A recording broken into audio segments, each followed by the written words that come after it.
دجالی نظام، تیاریاں، دجل و فریب، ابلیسی سازشیں،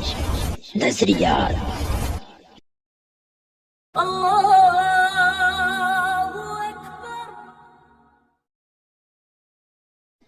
فتنہ دجال کی ہولناکی کا اندازہ اس بات سے لگایا جا سکتا ہے کہ خود نبی کریم صلی اللہ علیہ وآلہ وسلم اس فتنے سے پناہ مانگتے تھے، اور جب نبی کریم صلی اللہ علیہ وآلہ وسلم صحابہ کے سامنے اس فتنے کا تذکرہ فرماتے تو صحابہ کے چہروں پر خوف کے اثرات نمودار ہو جایا کرتے تھے۔ فتنہ دجال میں وہ کون سی چیز تھی جس نے صحابہ کو ڈرایا؟ خوفناک جنگ یا موت کا خوف۔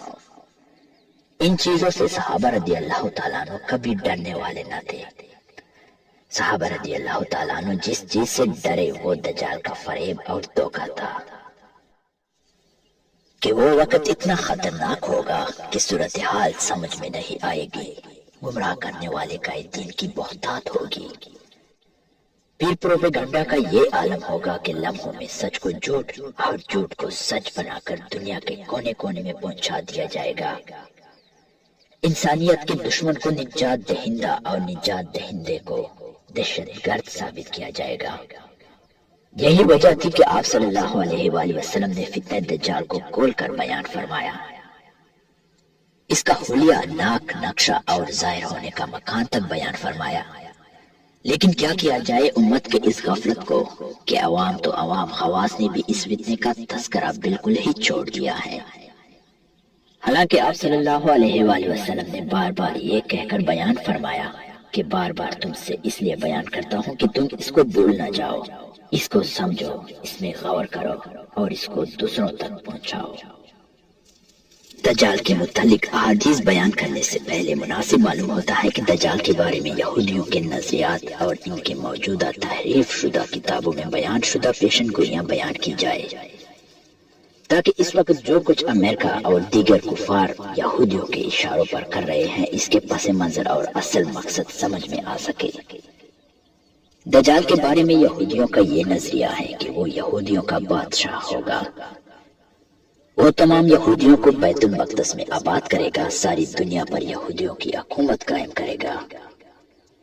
دنیا میں پھر کوئی خطرہ یہودیوں کے لیے باقی نہیں رہے گا، تمام دہشت گردوں، تمام یہودی مخالف قوتوں کا خاتمہ کر دیا جائے گا، اور ہر طرف امن و امان اور انصاف کا دور دورہ ہوگا۔ ان کی کتاب عیسیٰ میں لکھا ہے، ایسے ہون کی بیٹی خوشی سے چلاؤ، اے یروشلم کی بیٹی مسرت سے چیخو، دیکھو تمہارا بادشاہ آ رہا ہے، وہ عادل ہے، وہ گدے پر سوار ہے، خچر یا گدی کے بچے پر، میں یوفریم سے گاڑی کو اور یروشلم سے گھوڑے کو علیحدہ کروں گا،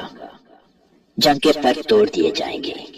اس کی حکمرانی سمندر اور دریا سے زمین تک ہوگی،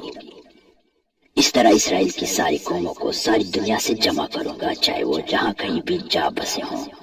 اور انہیں ان کے اپنے سرزمین پر جمع کروں گا، میں انہیں اس سرزمین میں ایک ہی قوم کی شکل دے دوں گا، اسرائیل کی پہاڑی پر جہاں ایک ہی بادشاہ ان پر حکومت کرے گا۔ سابق امریکن صدر ریگن نے مبشر چرچ کے جین بیکر سے 1981 میں بات چیت کرتے ہوئے کہا تھا کہ ذرا سوچئے، کم سے کم 20 کروڑ سپاہی بلاد مشرق سے ہوں گے اور کروڑوں مغرب سے ہوں گے۔ سلطنت روما کے تجدید نو کے بعد یعنی مغربی یورپ پھر عیسیٰ مسیح یعنی دجال ان پر حملہ کریں گے، جنہوں نے ان کے شہر یروشلم کو غارت کیا ہے۔ اس کے بعد وہ ان فوجیوں پر حملہ کریں گے جو میکڈون اور آرمیکڈون کی وادی میں اکٹھے ہوں گے۔ اس میں کوئی شک نہیں کہ یروشلم تک اتنا خون بہے گا کہ وہ گھوڑوں کے باغ کے برابر ہوگا۔ یہ ساری وادی جنگی سامان اور جانوروں اور انسانوں کے زندہ جسموں اور خون سے بھر جائے گی۔ پال فنڈلے کہتا ہے، ایسی بات سمجھ میں نہیں آتی کہ انسان دوسرے انسان کے ساتھ ایسے غیر انسانی عمل کا تصور بھی نہیں کر سکتا، لیکن اس دن خدا انسانی فطرت کو یہ اجازت دے گا کہ اپنے آپ کو پوری طرح ظاہر کر دے۔ دنیا کے سارے شہر، London, Paris, Tokyo, New York, Los Angeles, Chicago, سب صفحہ ہستی سے مٹ جائیں گے۔ تقدیر عالم کے بارے میں مسیح دجال کا اعلان ایک عالمگیر پریس کانفرنس سے نشر ہوگا۔ جسے سیٹلائٹ کے ذریعے ٹی وی پر دکھایا جائے گا۔ مقدس سرزمین پر یہودیوں کی واپسی کو میں اس طرح دیکھتا ہوں کہ یہ مسیح دجال کے دور کی آمد کی نشانی ہے، جس پر پوری انسانیت ایک مثالی معاشرے کے فیض سے لطف اندوز ہوگی۔